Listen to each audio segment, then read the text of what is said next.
see if we go live. Let's see what looks like as work. Get off my notes. You're not looking at my notes. Cheating. I might add into it.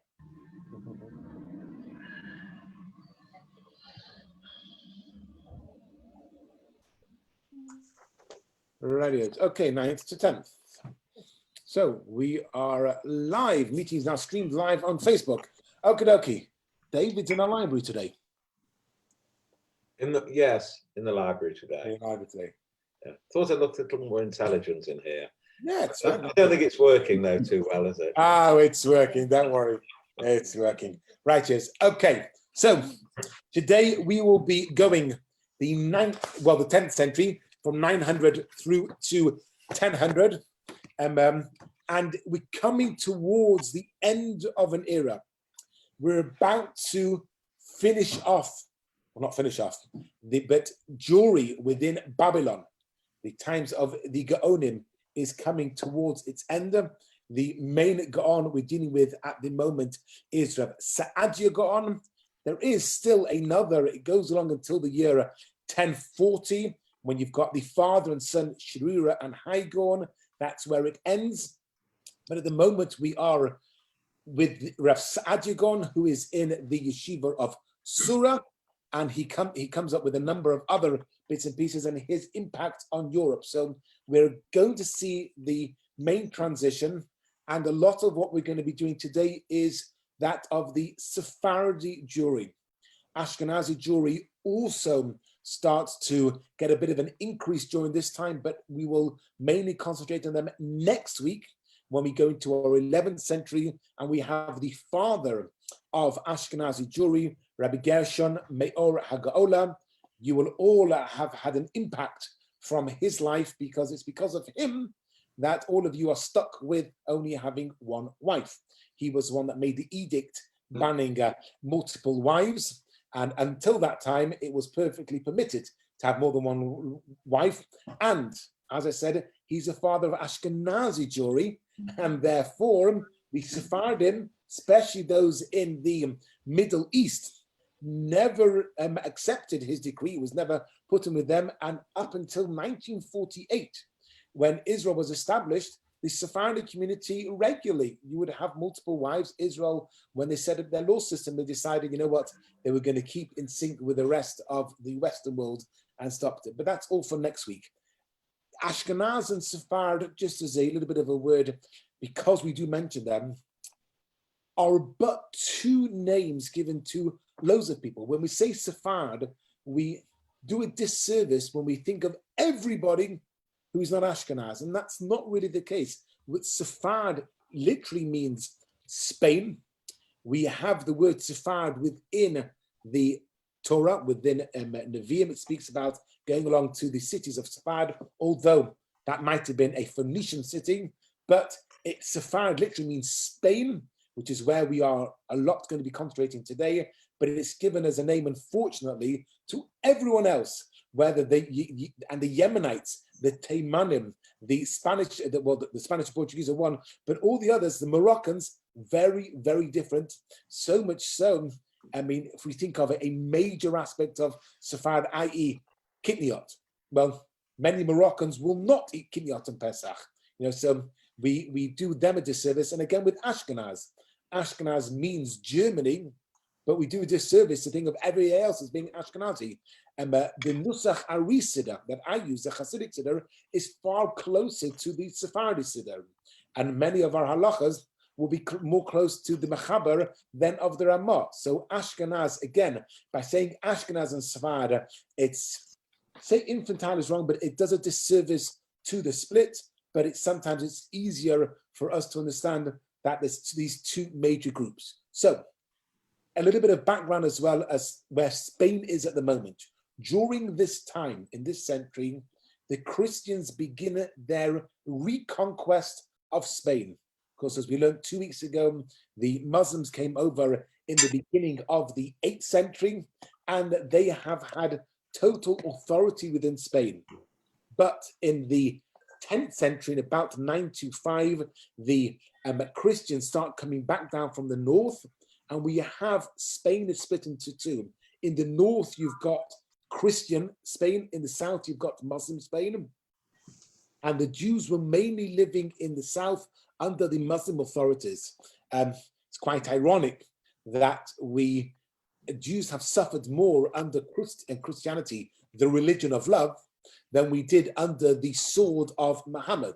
As I pointed out last week, the only place that Jews were banned in ancient Islamic world was Arabia. Everywhere else, not only we were allowed to live, but we prospered. There was at one point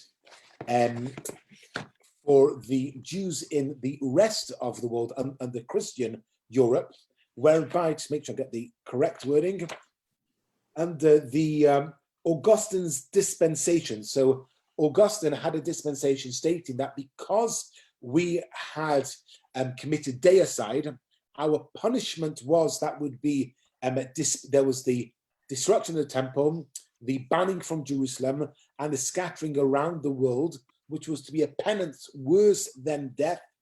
And we had to remain around in order to enable the second coming. There still needed to be Jews available for that to happen. This was an argument also used by Cromwell, why Jews had to come back to England. But in the next lesson, we will also learn a little bit about how when the Crusades began, this unfortunately, they lifted Augustine's protection of the Jews. Says, you know what, whilst we're on the way to liberate the Holy Land from the Muslims, we may as well kill a few Jews as well. Yes, Chaya? That's, yes, the Pope's Jews, yes. So how just saying about the Pope's Jews, there was always, the Pope had always said that the Jews would have to survive. And in fact, during the Second World War, the Pope made sure that some of the Jews in Italy would hopefully be able to survive in the Vatican, because you have to keep alive some Jews. So at this time, we've got Muslim and Christian Spain. In Muslim Spain, a man we've spoken about before, Chastai ibn Shaprut. We mentioned him because when we learned the other week about the kingdom of Khazar, he actually lives during this century. He's born in 915 and he passes away in the year 990. So he spans pretty much the entirety of our century. And Chastai was able to make a name for himself and became indispensable to the Caliph of Cordova, Abd al-Rahman, who actually was a very similar age to Chastai. He was born in 912, although being a caliph, he doesn't live half as long, and he passes away in 961. And Chastai has that position of authority which, across Islam, Jews were always the ones that were running everything. And Chastai uses that position for the advantage of the Jewish community. And he's also one of the ones that is instrumental in bringing the Babylonian Jewry to Europe. There is a famous story, the story of the 4 captives. Now, if you read from Beryl Wine, he very much likes to see how,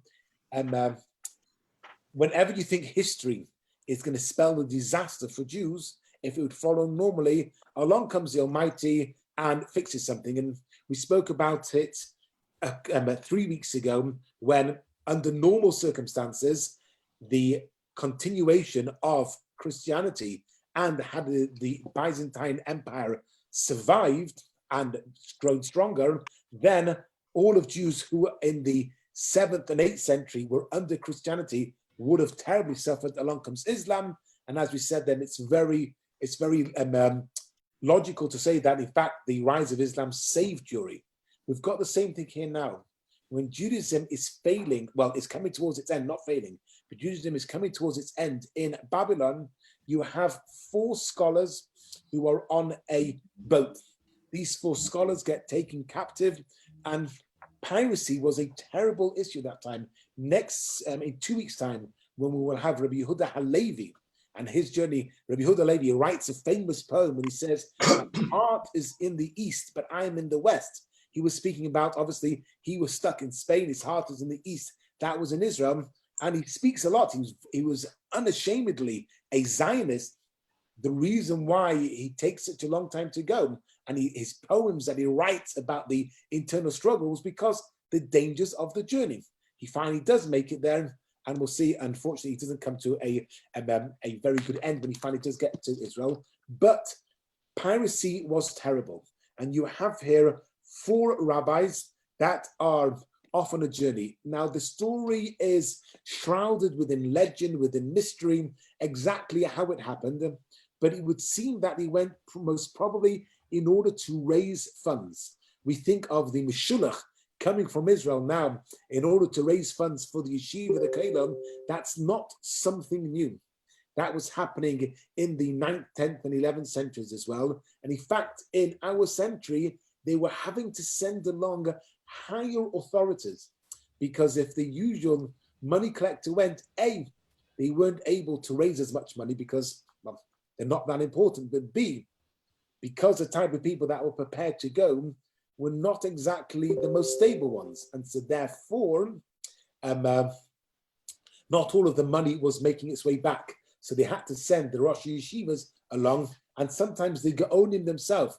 In fact, we know that Rav Shuri Ragon traveled personally to Italy. But in this time, we've got 4 rabbis, and they become known as the 4 hostages. The first time this story is actually written up is not until the 12th century, in the 1100s, by Rabbi Avram ibn Dawood, was born in Toledo, Spain, and he writes about what happened a century earlier.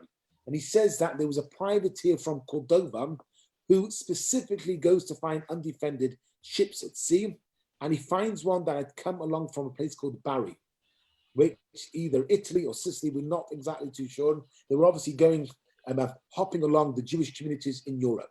And there were 4 rabbis. One was Rabbi Chushiel, his son with him was Rabbi Hananel. The second was Rabbi Moshe, and his son Rabbi Chanoch. The third one was Rabbi Shmayahu. He has, his father was Rabbi Chanan.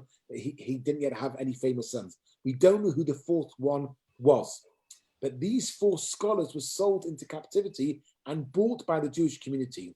Reb Shmayahu was sold to Alexandria, so he's nearly back in the world of Babylon.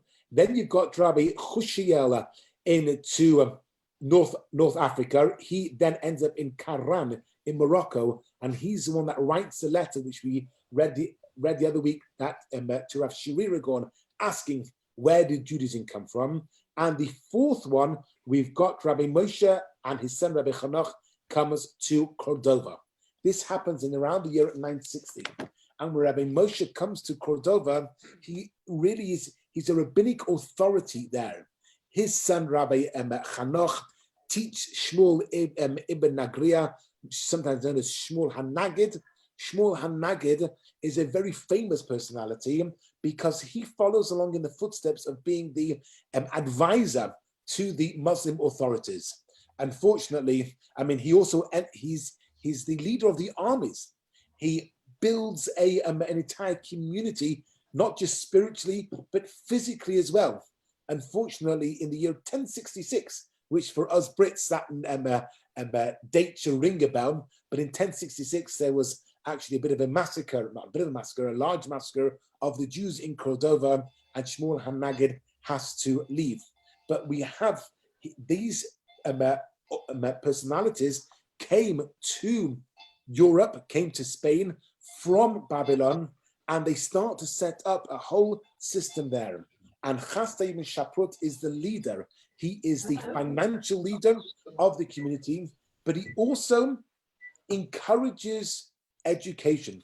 And he has 2 famous students who we have looked at before. They are, stand for me. There's Menachem ben Seruk and Donish ben Lebrat. And why are they famous? They're famous because, as we said last week, this idea of language, of either having Yehudia or Arabia, of whether you're going to take Arabic and Hebraize it, or you're going to take Hebrew and Arabize it. And they have a massive argument between the 2. Menachem ben Seruk is the first one to come along. He really is able to establish that the letters go out. And we mentioned last week, he's the one that writes a letter that went to the king of the Khazars. Now, Jonathan, you asked the other week where the Khazar kingdom was. I will show you. I've got a map of it, where the Khazar kingdom is. Not here, this one here. This is the Khazar kingdom. So here, just you can see it over here, you'll see it. This is the main part of Khazarian, but then it's spread quite far apart. So we've got a large area from Ukraine and coming downwards, going over into Russia. So it is quite a large area. And if you've got on one side, you've got Christendom, and then the other side, you've got the Dar al-Islam. They were a buffer between the two. And it's understandable why they were pagans, and understandable why Judaism, according to some of the documents we've got, they converted to Judaism. This now is the country of Georgia. Yes, the Georgian Jews do see themselves as being Khazari. Now, and Azerbaijan. Azerbaijan, yes. Now, 2 weeks ago, when we were looking at Yiddish, so we mentioned some of the research being done by an article that I found on the New York Times. And they said the development of Yiddish and the movement of Yiddish very likely might have indicated that you've got a large group who converted en masse in Russia. Now, putting two and two together, it would seem, because the Khazar kingdom finishes in the next century, but it would seem that even when they were defeated, a lot of them remained Jewish, and they would have migrated around that area. So when we're looking at the numbers, because you don't have enough making their way from Spain, France, Germany, and Italy to go to the whole of Eastern Europe, the numbers of population growth from the 10th century through to the massive Jewish communities in Eastern Europe in the 16th and 17th centuries, you can't have that population growth. But if you've also had coming around from Georgia, Azerbaijan, Ukraine, coming up that way, then those two coming together would give you your numbers. And it's why they have their customs are very different. So in Spain, we have these over here, and we have the poems that have been written. I mentioned the other week one of the poems, so I know he's not until next week, Rabbi Shmuel Ibn Agrila, Shmuel HaNagid, but he dies in 993.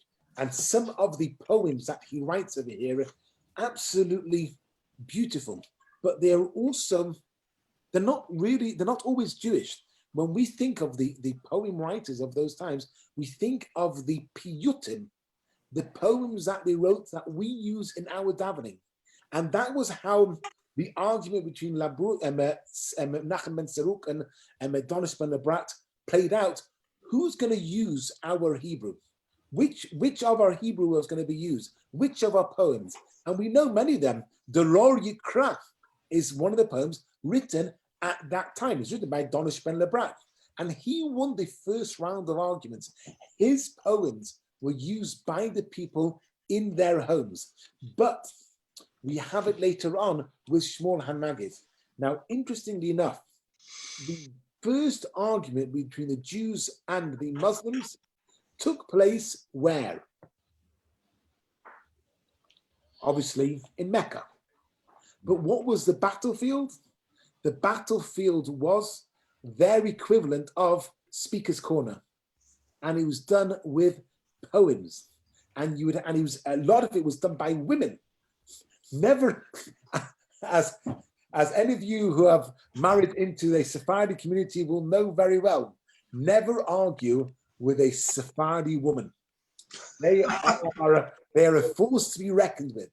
And the first arguments, they stood there in the marketplace, in their speaker's corner, doing these polemical poems, having a real go against this farmer, illiterate shepherd, Muhammad. And that follows on as well to the 10th century. They're using these poems as polemics, but also he writes about them a lot. They're very Muslim in nature, but he also writes about what he sees. Shmuel HaNagid is well, he's a physician, although in those days to become a physician, you just had to say, I am a physician, and you had to be able to sell your services. And oftentimes they learned on the job. We know Maimonides, who we're going to get to in 2 weeks' time, was a famous physician. Well, he learned on the job and they became knowledgeable of it. But when I read some of the poems of Shmuel HaNagid, so he's out in war and he's bunked down for the night with the soldiers, and he writes, and I wondered, what's become of the people who dwelled here before us? Where were the builders, the soldiers, the wealthy, the poor, the slaves, the lords? They settled across the back of the earth, but rest in the heart of the ground. Their magnificent palaces turned into tombs, their pleasant courts to dust. He's in battle, and he's got his soldiers bunked down for the night in an old broken down building. And so he decides to write about what was the history of this place. He has got no problem with homoerotic imagery, which is very much it really is a focus of the writing of that times, and Muslims use that a lot in order to describe their relationship with each other, in order to describe what is happening there. And it's very much a sensual way of writing in order to be able to give to the people. He's unapologetic. He's a real hand-pumping, back-slapping writer in order to be able to show how important they are. Unfortunately, as with many of them, he grew a little bit too big for his boots, and he has to flee Cordova in next week's session in 1066.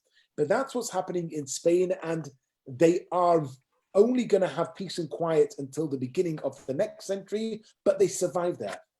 And when the arguments between the Muslims and the Christians there and back, and the Berbers are the real troublemakers. The Berbers, whenever the Muslims need their places to be defended, they bring in the Berbers who cross over from Morocco.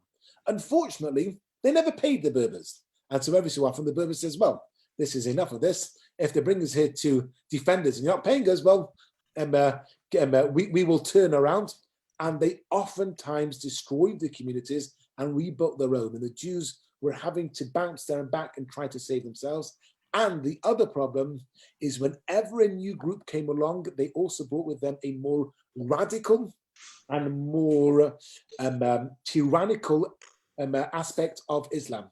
And so whenever a new batch came through from North Africa, crossed over the Straits of Gibraltar and came into Spain, they brought with them a little bit. But as we said, Jews were better off under the bloodthirsty, supposedly Muslims than they were under the peace-loving Christians in northern Spain.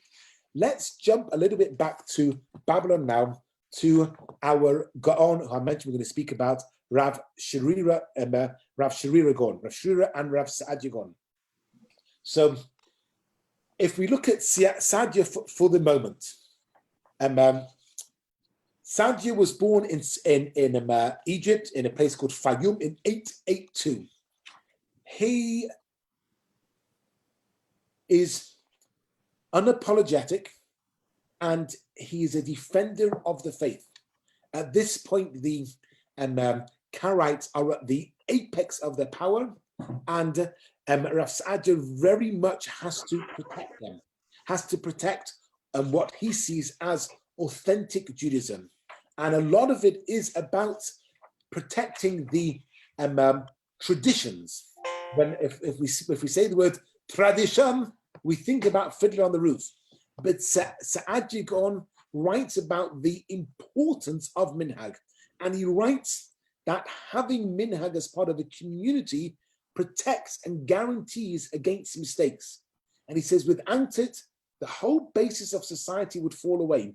Here is a translation of one of his famous books is Emunus Videis, which I'm trying to get hold of an English copy of. And let's read what he says here. Were it not for the fact that men felt satisfied in their hearts that there is such a thing in the world as authentic tradition, a real minhag, and let's not confuse it with a minhag shtus. My favorite minhag shtus that I ever came across was when somebody tells me he has the minhag that he doesn't daven mincha on Yom Kippur. That's his minhag, and I need to leave him alone. I'm like, that's not a minhag. So when we speak about minhag, we mean something which is a real minhag, a tradition. He says, without that, no person would be able to cherish the legitimate expectation on the basis of the reports he receives that the success of a certain commercial transaction or the usefulness of a specified art. So he's looking here at traditions, not just which way round do I wrap my tefillin, but traditions also tell you that I can rely on somebody. If I give this fellow over here an IOU note for stuff that he gives me, he's going to be able to speak to my business partner in another city, and that tradition will keep it going. It's the faith between human beings. Nor would he heed the warnings that he received about the wrongness of a certain act. Well, why can't I speak in between chakras? You know, what's the problem? I mean, we have a tradition. This is what we do over here. The announcements of the prohibition of a certain act. Nor, this is brilliant, would he be certain of being the son of his mother, let alone the son of his father. Rav Saadia is trying to protect minhag, and he says the importance of minhag is the legitimacy of who you are. If you don't have, well, how do I know? Bear in mind, it's before DNA test. How do I know who my parents are? Because they told me? Well, why no should I trust them? And if I trust them on this, and if I don't trust them on that, what? You need to have this, and a lot of that is your traditions. The result would be that the affairs of men would always be subject to doubt, to the point where human beings would believe only what they perceive with their senses, and only at the time of perception. He's building all of this up in order to state how important rabbinic Judaism is, with everything that has come along from the time of the Torah. We are now 1,000+ years in since the Torah was given at Sinai. The Karaites are saying they don't need rabbinic Judaism. We only need to have the tradition of what's written. What is written is what you see. Says Saadia, if you follow that route, then everything falls to pieces. You won't even know who your parents are. Why on earth should you trust them? Your parents are the ones, you know. Why do I know that matzah is flour and water? Because my father told me. Why did I trust him? Because his father told him, and his father told him, going the whole way back to his father who stood at Mount Sinai. And so we have that tradition. Well, if I'm not going to trust them on that, if I'm going to start changing things, you know what? I may as well start changing everything and anything. Who am I going to trust? Now, he continues, when we ponder these two criteria of trustworthiness of tradition, our reason arrives at the conclusion that it is only the individual who is subject to and is fooled by the false impression or deliberate deception. In case, though, of a kehillah, of a community of men, their wrong impressions wouldn't be agreed. Once you start having a lie, you can't get an entire community to agree on the same lie. But you can get the entire community to agree on the same truth. If they had deliberately conspired to create a fictitious tradition, it would not remain a secret to the masses. And therefore, those traditions that are transmitted to us by our ancestors are examined in the light of these principles, we will find that they are correct and unshakable. One of the proofs that are often looked at in as the validity of Judaism is when we stood at Mount Sinai, there were 2 million people, and everybody heard the same thing. And as I often say, even the most left-wing Jew, even as reform can be, they agree that we left Egypt on the 15th of Nisan, we journeyed for 7 weeks, we crossed the Red Sea, we stood at Mount Sinai, and we heard 10 commandments. They argue as to whether or not they're applicable now. When it says keep the Shabbos, what does that actually mean? But the mere fact, this tradition that we stood at Mount Sinai and received 10 commandments, that everybody agrees in, because it wasn't a vision seen by one man in the desert who then comes back and tells 12 disciples. It wasn't a vision of one man who then comes back and writes a new Torah. It was seen by us all, and Moshe actually says that in Devarim. Atem risem ki min hashemaim. You saw it. You were all witnesses. And that's why we said that when we have an aliyah, we act as an aid and as a witness. So Sa'adya Gaon is explaining the importance of communal tradition, is that if we don't have it, then the whole basis of the community falls apart. And he uses this in order to have a real go at the Karaites. To an extent, he wins, and they are at their apex of the power. He gets rid of them, and today, who knows of Karaites? They're a small little group here or there. There might be 2 shuls that the Karaites belong to around the world. Jonathan, did your hand go up? No, Jonathan's frozen. Jonathan? No, I think Jonathan's frozen. Okay. Sorry, did your hand go up or did you freeze? No, okay. No idea. Frozen. I think we're having a little bit of trouble communicating with Jonathan. We'll leave it alone for the moment.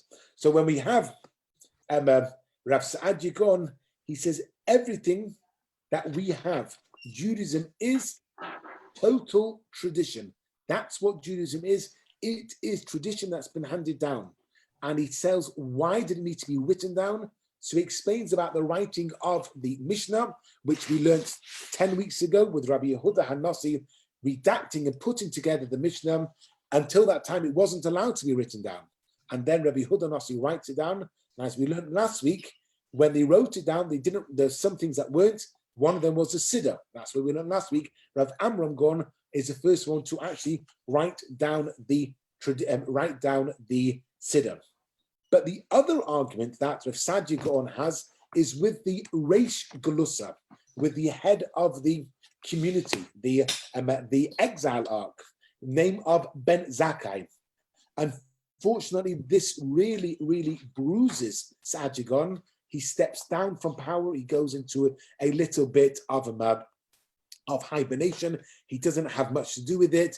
When the argument settles down, Ben Zakkai dies. Rav Sa'adya Gaon actually promotes Ben Zakkai's son. He says it wasn't an argument with you, the individual.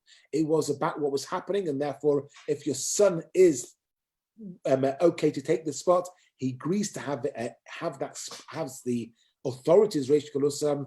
But this is the beginning of the end of that lovely relationship that you have between the Gaon and the Reish Galusa, between the head of the academy and the legal head of the community.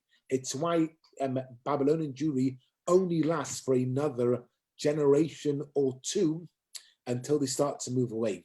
But there is a fascinating thing that happens during his time. Again, another argument. Now, before you get the idea that Sa'adya was argumentative for argument's sake, he wasn't. He was fighting a battle. His battle was, on the one hand, you've got the Karaites pushing away. You've got problems with authorities not necessarily sticking to the boundaries. And this final argument is in Israel. You've got a man by the name of Aaron Ben Meir, who wants to re-establish the authority of the Jerusalem rabbinate in setting up the calendar.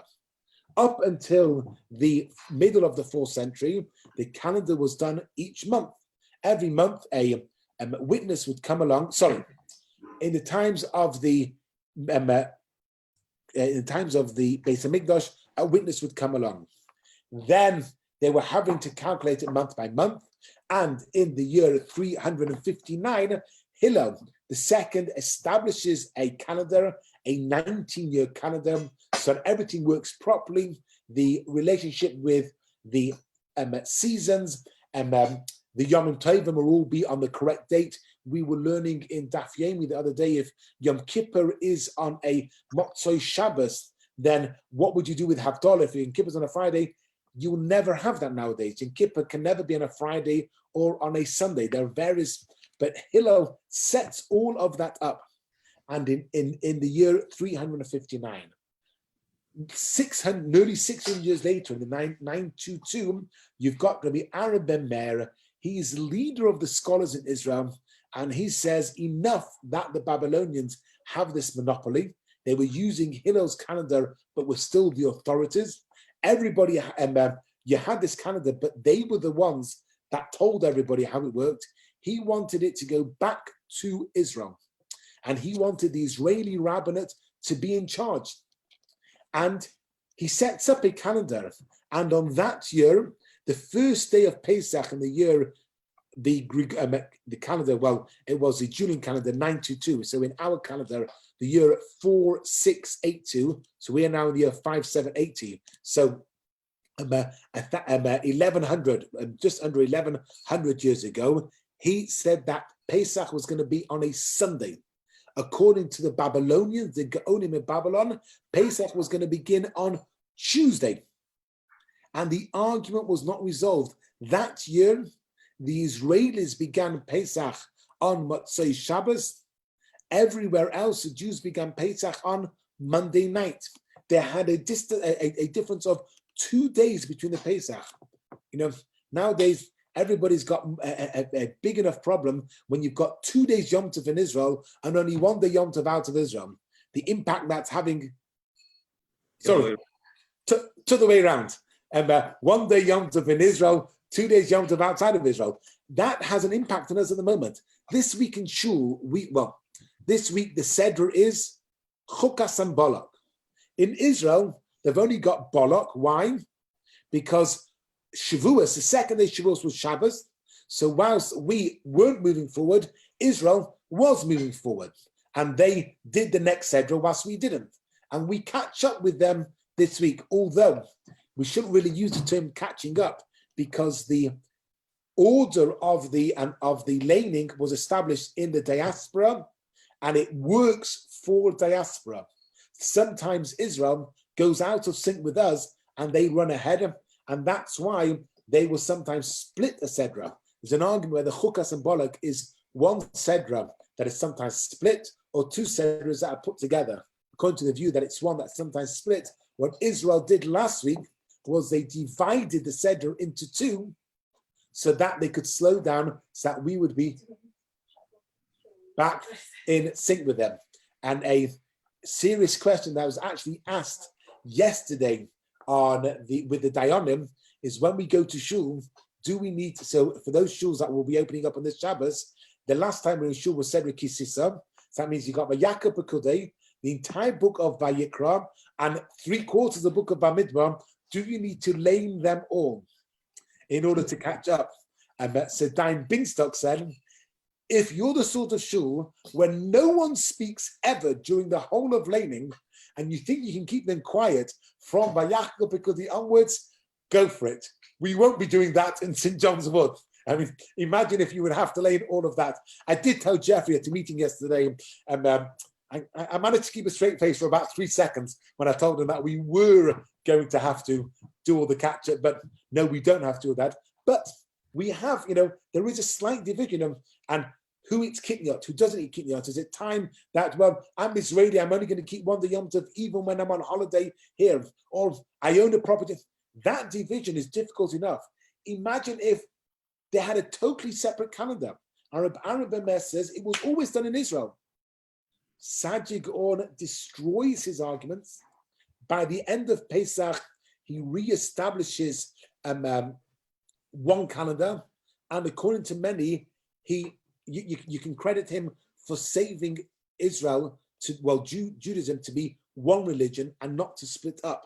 If we have a look at the others, if we have a look at Christianity, and you think of the arguments between the Catholics and the Protestants, you think of the wars in Europe and in England between the Catholics and the Protestants, and if you think of the hatred between the various groups, if you look at the Shiites and the Sunnis, within one generation, the divisions of what happened there, Israel, Judaism was threatened with that time and time again. And at each time, you've got one man that stood up and said, we are not going to let that happen. In the 10th century, that was Saadia Gaon. The problem there was twofold. It was the strength of the Karaites, which he was not going to allow to continue, and it was the split. And now with the Karaites, it's easy enough. You could just say, well, you can sort of discredit them because they wanted to change too much. with Aaron Ben Meir, he was saying within Judaism, within authentic Judaism, within Orthodox Judaism, within Rabbinic Judaism, he was saying that this is the right way. It wasn't the Karaites, at least you can dismiss them because they're so different. And according to Dan Lieberman, gave a share before I came along, but Dan Lieberman gave a share to say that Paul was sent along, Paul was originally Saul, who was sent along to Italy. Dan gave a share saying that he was actually asked by the rabbis at the time to be as radical as possible in order to show a clear demarcation between the new sect and Judaism. If you're too similar, then people don't say, they really wanted to make sure you should know this is not Judaism, this is something new. So with the Karaites, they were able to do that, saying they've totally destroyed it. It's unrecognizable. You want to follow them, Gesundheit, but you can't claim you're Jewish. But with Aaron Ben Meir and the calendar, I'm keeping Pesach exactly like the Torah tells me to. I'm following all of the minhagim. It's just that you've got it on the wrong date, we've got it on the right date. That's a split which had the ability to totally rip apart Judaism because it was so similar.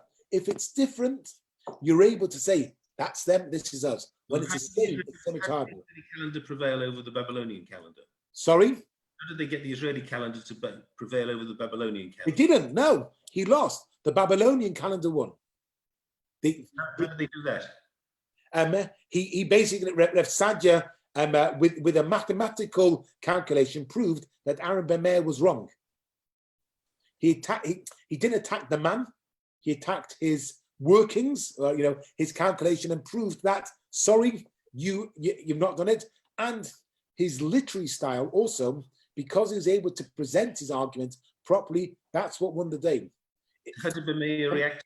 Did he say I was wrong all along? Or did he trug a fribble? Well, if you have a look at the letters that he wrote, casting aspersions on Sadia's ancestry and questioning where, you've come from Fayum in Egypt. What did the Fayumites know? He was embittered. Yeah, he trugged the breakers, but he'd lost. He tried to muddy the waters with it, but he totally lost that. And those are the main aspects that happen in this century. The only other two, well, there's three things that I do want to look at. Well, just mention. Number one was the unfortunate destruction of the Jewish Khazar kingdom.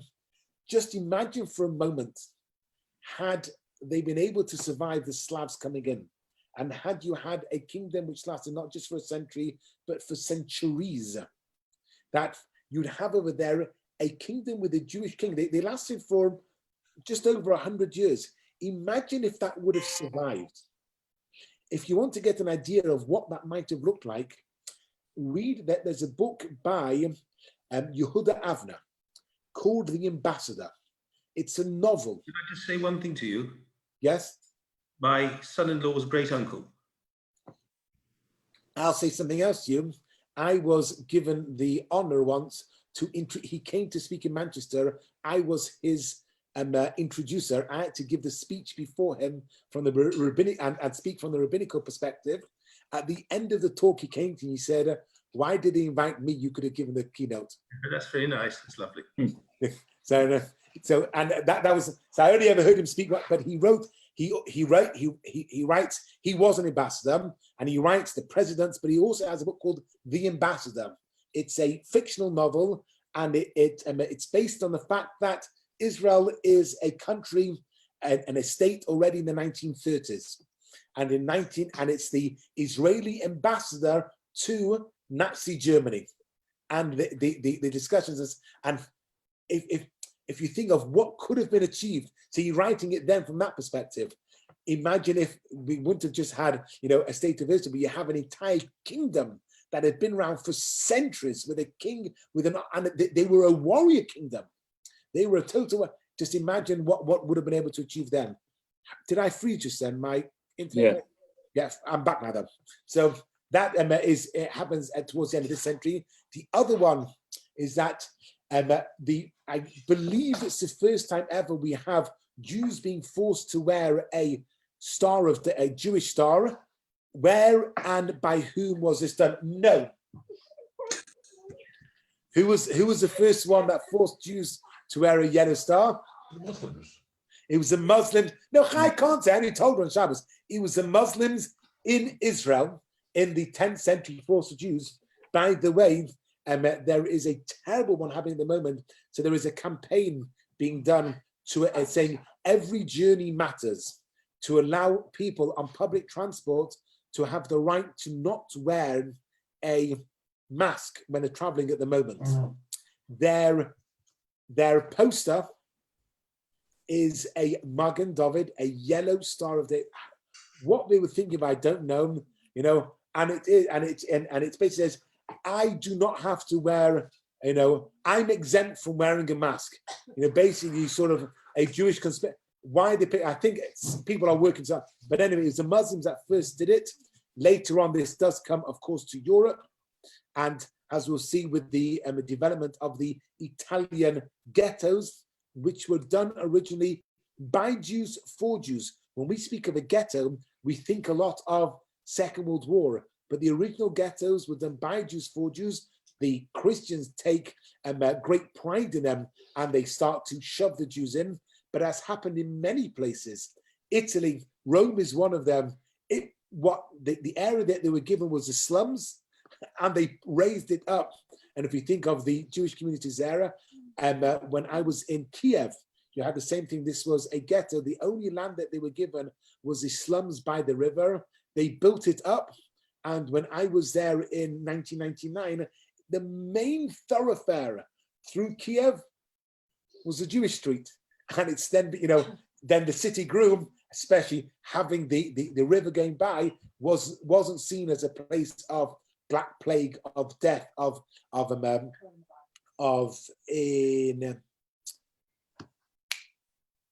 unsanitary, but it was actually seen as a lovely place, and the Jews built it up. The last thing that I do want to mention, I haven't been able to get all of the details on it, but it seems that in the beginning of the 10th century, you've got 10 great sages were murdered, were killed in Italy. Amongst them, it says in the book here, Reb Chidai Hazaken and Reb Shabsai Donolo. I don't have details exactly what happened with them there, but when we think of Jews in Europe, and next week we will have a look at the Ashkenazi Jewry, Spanish Sephardi Jewry, according to tradition, they were already there in the time of Nebuchadnezzar, the destruction of the first temple, and we definitely have Jews in Italy from that time. And as I said at the beginning, we've got Ashkenaz and Sfard. The Italians are not Ashkenazim. The Italians have got their own Nusach. If you go to Rome, when you ask them what Nusach they daven in, it's Nusach Romi, Nusach Itali. And they are a very, very different community. And when we start to really get into Ashkenazi Jewry with the Rishonim, with Reb Gershom Meragola, Rashi, and the development of Halacha, we need to bear in mind that there is more than two strands of Ashkenazim and Sephardim, but there are actually many, many more. And sorry, I've shortchanged you. That is the end of this week's entry. Next week, we will have the beginning of main Ashkenazi Jewry, Reb Gershom Meragola. We will have the first dictionary of the Talmud. We had this week, which I didn't want to go into again because I've already mentioned it, the Machberet, the first Hebrew dictionary written by Menachem ben Saruk, and who writes the first Hebrew dictionary. Is one that says how you have to have the 3-letter root for every word. So which every Hebrew word will have a 3-letter root, even if one of those letters might sometimes get fallen or might sometimes get dropped.